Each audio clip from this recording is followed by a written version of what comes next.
Welcome once again back to the lab. It is your old Professor Pilk, and we have the new raid information. I've actually had it for a couple of days now, but there will be a brand new 7-star raid this weekend. And I'm not lying when I say it's a little disappointing. Maybe it's just me personally. Now, if I'm being too harsh on these, let me know in the comments your opinions, definitely, because as much as I did kind of promote the idea of having different having different regional variants, I want regional variants that are harder to come by. Hisuian variants, they are what they are. Or Mon that we can't normally get through Pokemon Home, right? Like, Hisuian Typhlosion is there. Me personally, I have a shiny giant, or the giant mark, a shiny alpha Hisuian Typhlosion that I've already transferred over to the game.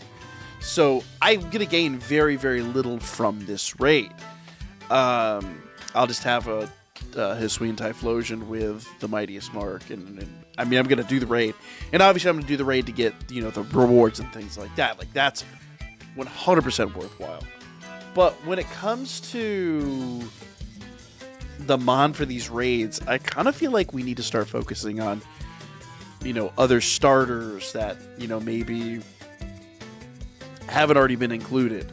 Like I was saying before, the Alolan forms that, maybe a lot of people can't acquire because they don't have a DS with Pokemon Bank, or the DS is gone, like some people have sold them, or they've gone belly up for whatever reason. It's older technology now, so I'm a little disappointed that we're getting a second Hisuian back to back. I kind of feel like that does mean that the next raid is going to be the other Hisuian starter. So it's like, okay, can we get a form that you wouldn't normally be able to obtain in in a DS or in a Switch game? That's kind of my ask, but I don't know. And also we have, was it Raging Bolt, that Raikou clone that we are, the clone Paradox Swarm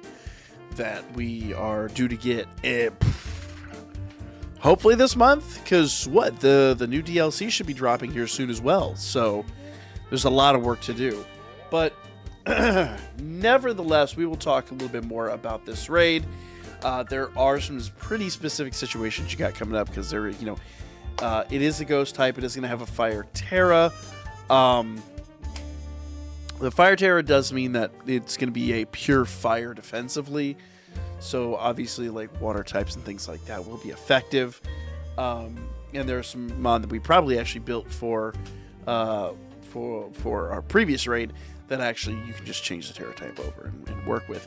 So there are going to be lots of options here up for grabs. But and it also means that the immunities and things like that come with the ghost typing probably will not be in place. So I think we're going to have a lot of easy opportunities to take this Mon down.